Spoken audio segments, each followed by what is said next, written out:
مختلف ادوار میں مختلف لوگ نبوت کا جھوٹا دعویٰ کرتے رہے۔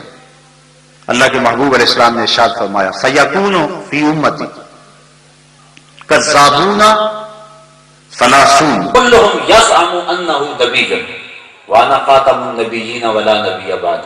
فرمایا میری امت میں 30 دجال ہوں گے اور سارے یہ کہیں گے، گمان کریں گے کہ میں نبی ہوں۔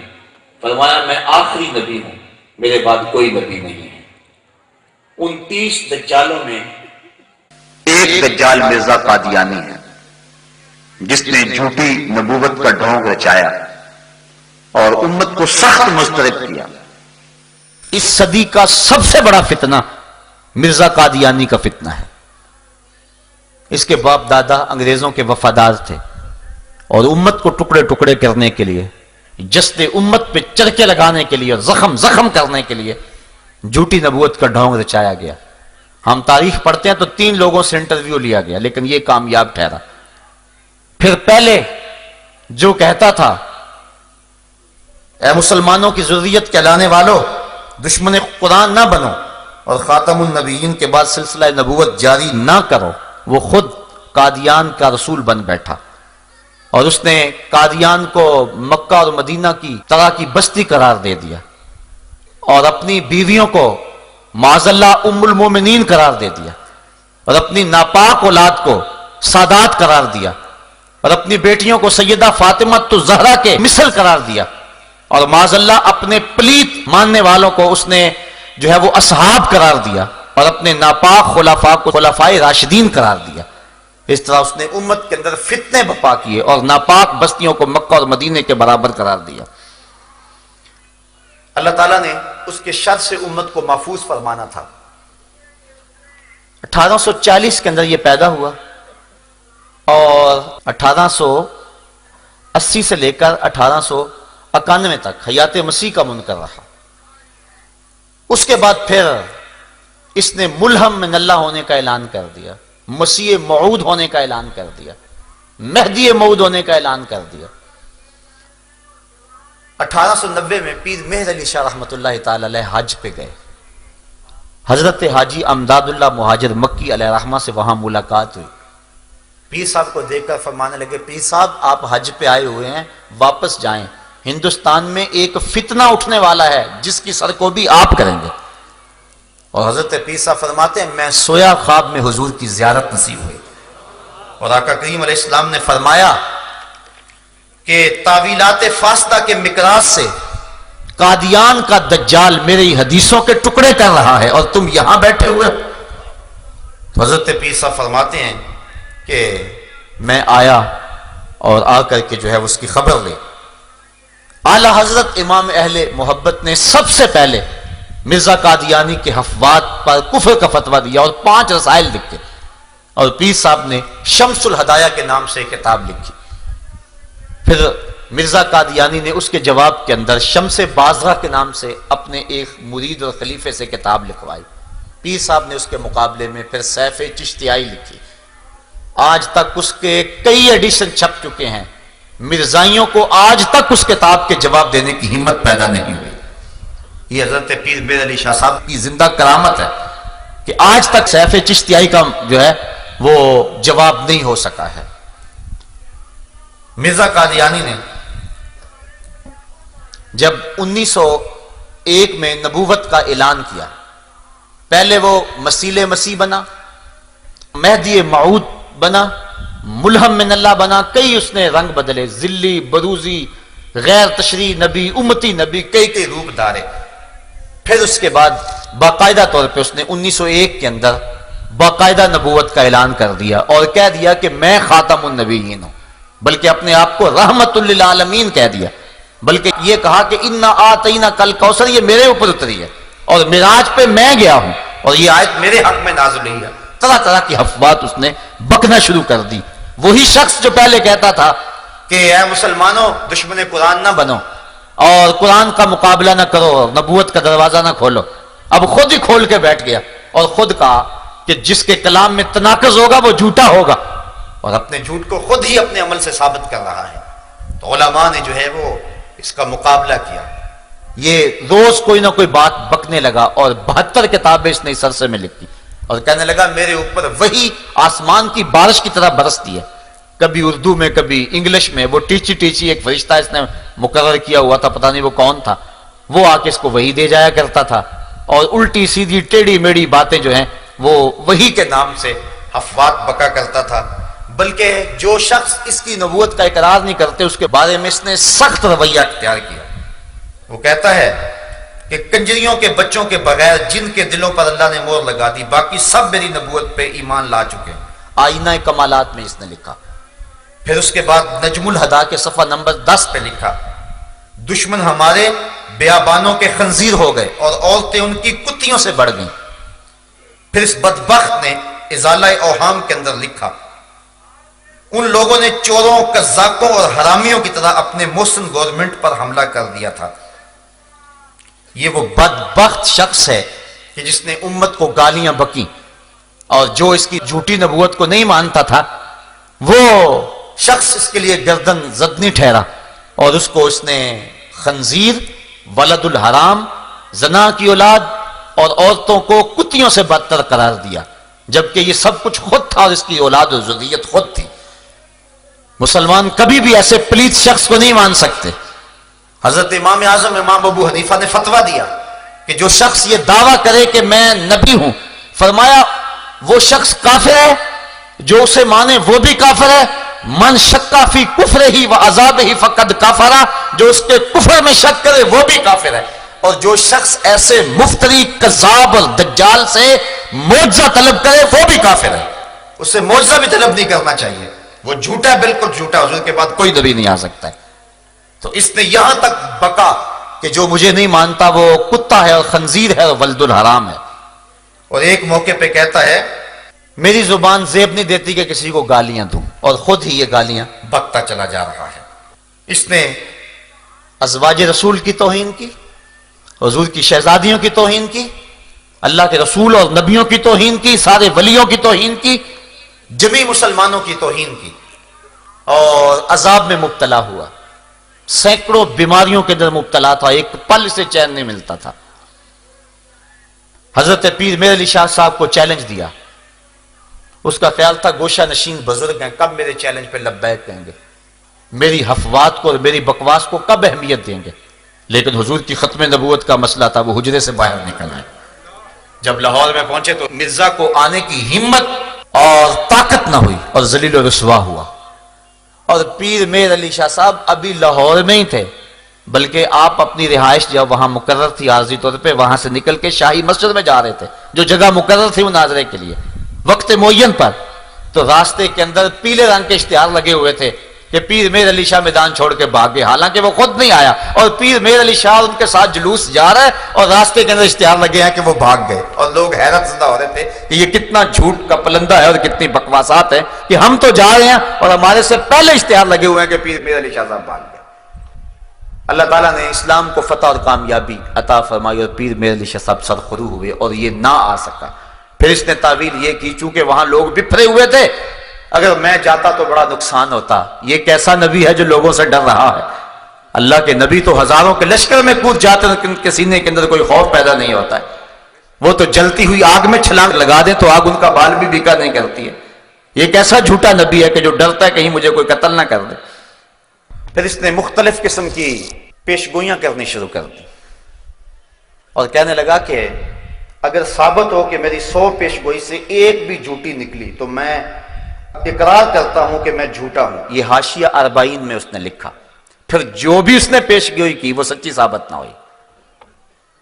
ہوا اس طرح کہ 1891 میں اس کا ایک قریبی عزیز تھا احمد بیگ، اس کی ایک بیٹی تھی محمدی بیگم، اس پہ اس کی نظر پڑ گئی، اور پھر اس نے اپنی طرف سے من گھڑت وہی گڑی کہ محمدی بیگم کا میرے ساتھ نکاح قرار پا گیا ہے اور ہر صورت میں وہ میرے نکاح میں آئے گی۔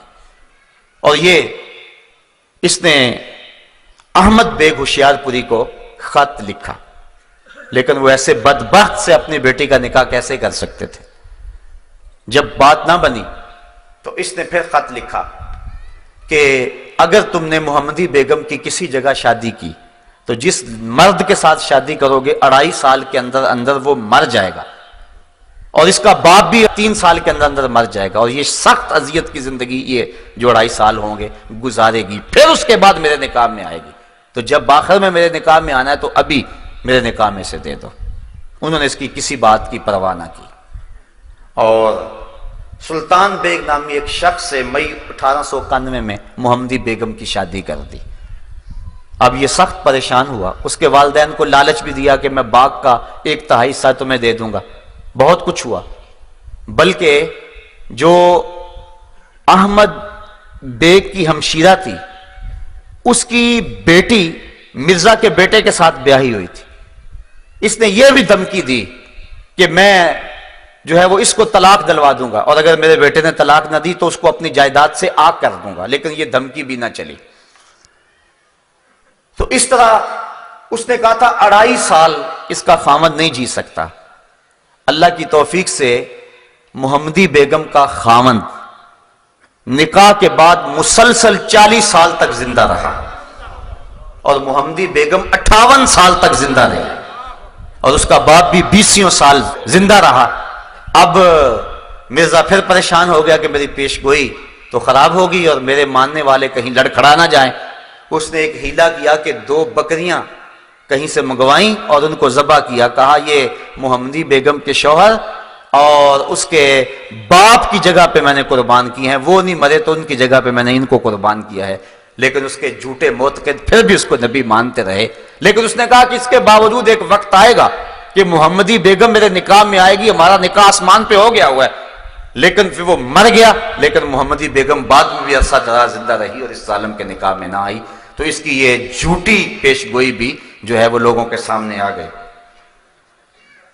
1893 میں ڈپٹی عبداللہ آتھم ایک عیسائی پادری تھا، اس کے ساتھ اس نے 15 دن کے لیے مسلسل مناظرہ کیا۔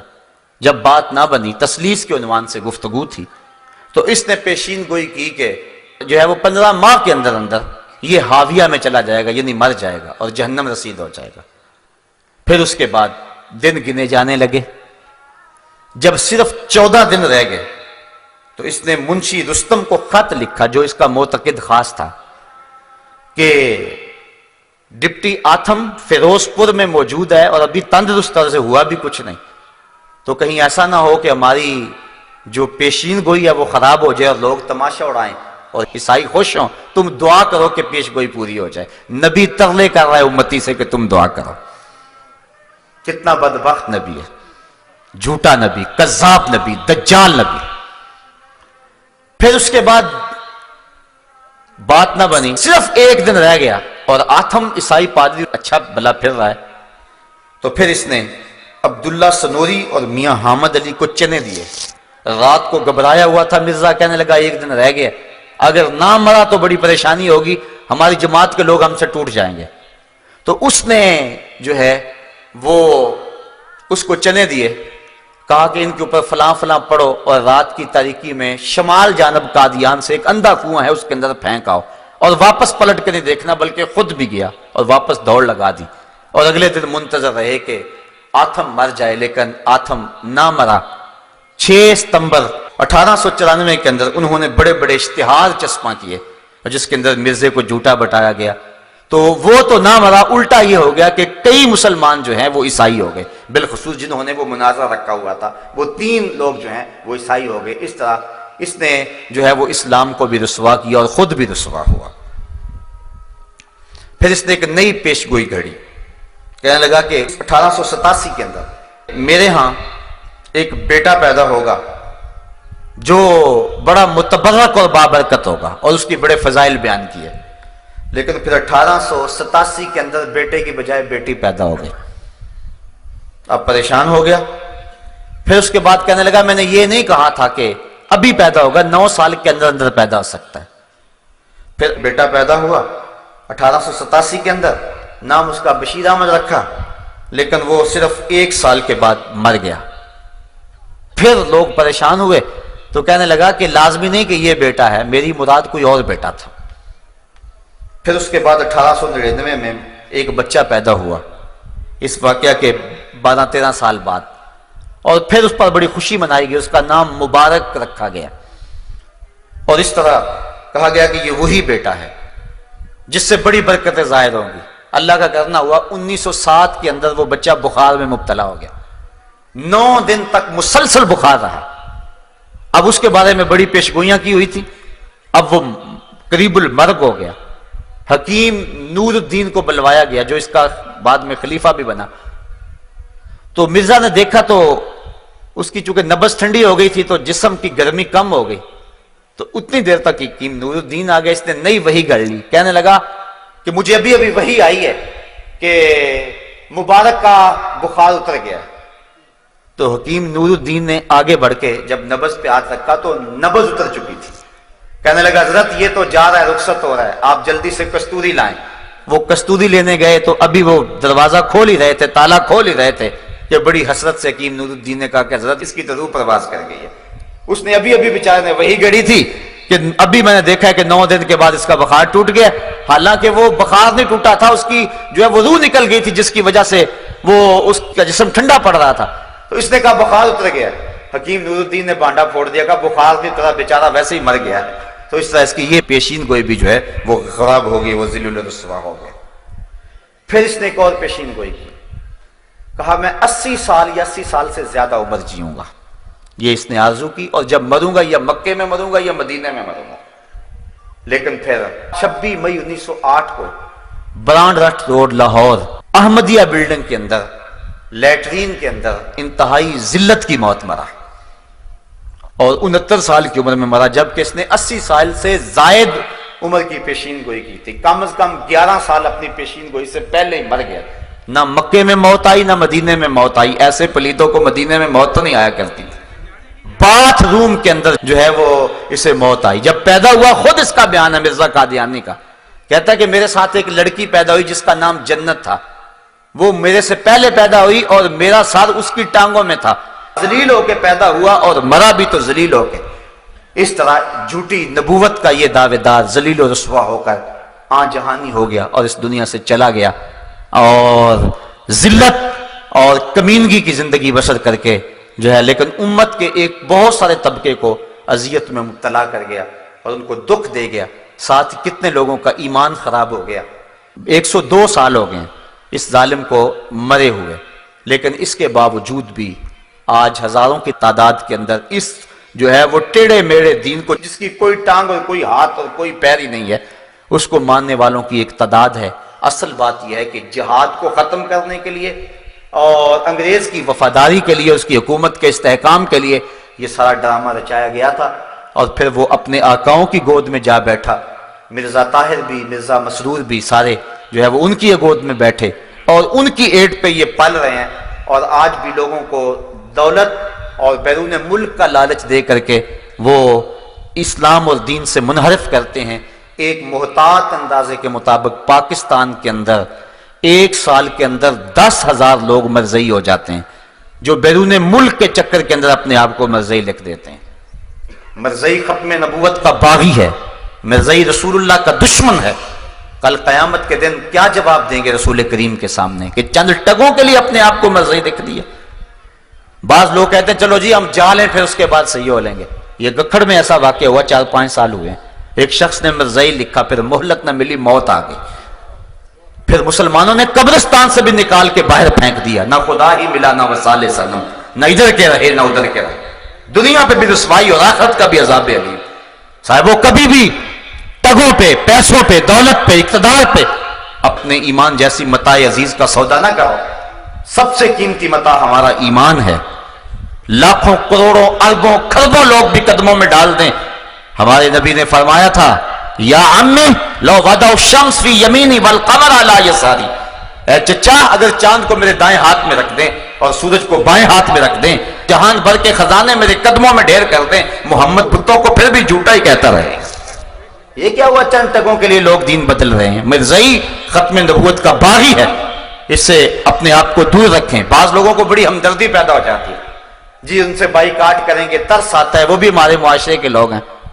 تمہیں دھوپ میں جلتے بلتے بچوں پہ ترس نہیں آتا جو بسوں میں پانی بیچ رہے ہیں اور کنڈکٹروں کے دھکے کھا رہے ہیں، ان 8 اور 10 سال کے بچوں پہ جو ہوٹلوں پہ برتن مانج رہے ہیں، کبھی ان پہ ترس نہیں آیا؟ ہوٹلوں کے پچھواڑے پہ جو سر جھکائے لائنوں میں بچہ کھچا لینے کے لیے کھڑے ہوئے، کبھی ان پہ ترس نہیں آیا تمہیں شاتمان رسول اور ختم نبوت کے باغیوں پہ ترس آتا ہے؟ ایک شخص نے حضرت عائشہ رضی اللہ تعالیٰ عنہ کی توہین کی، رات کو خواب میں حضور کو دیکھا، آقا نے رخ پھیر لیا، حضور فرمایا میری زوجہ کے بارے بات ہو اور تو کوئی بات ہی نہ کرے؟ کہنے لگا ما قدر، تو میرے میں طاقت نہیں تھی، میں کمزور تھا، بات نہیں کر سکا۔ فَأَوْمَا إِلَى سَبَابِهِ وَالْوُسْطَى، حضور نے اس انگلی اور اس انگلی سے اشارہ اس کی آنکھوں کی طرف کیا، إِلَىٰ عَيْنَيْهِ فَلَمَّا اسْتَيْقَظَ فَهُوَ أَعْمَىٰ، جب صبح اٹھا تو اندھا ہو چکا تھا۔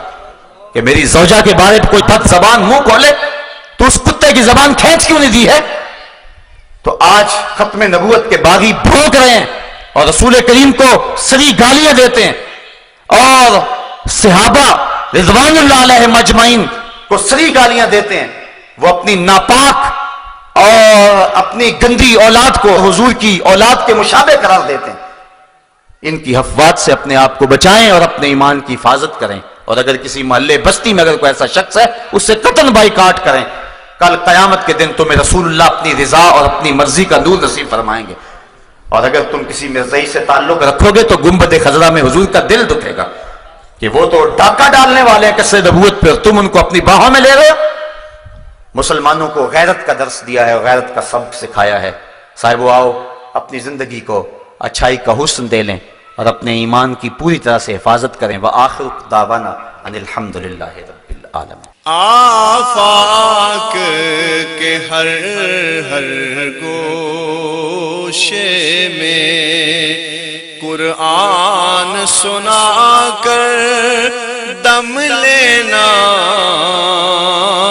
اب رکنا نہیں، اب تھمنا نہیں، فردوس میں جا کر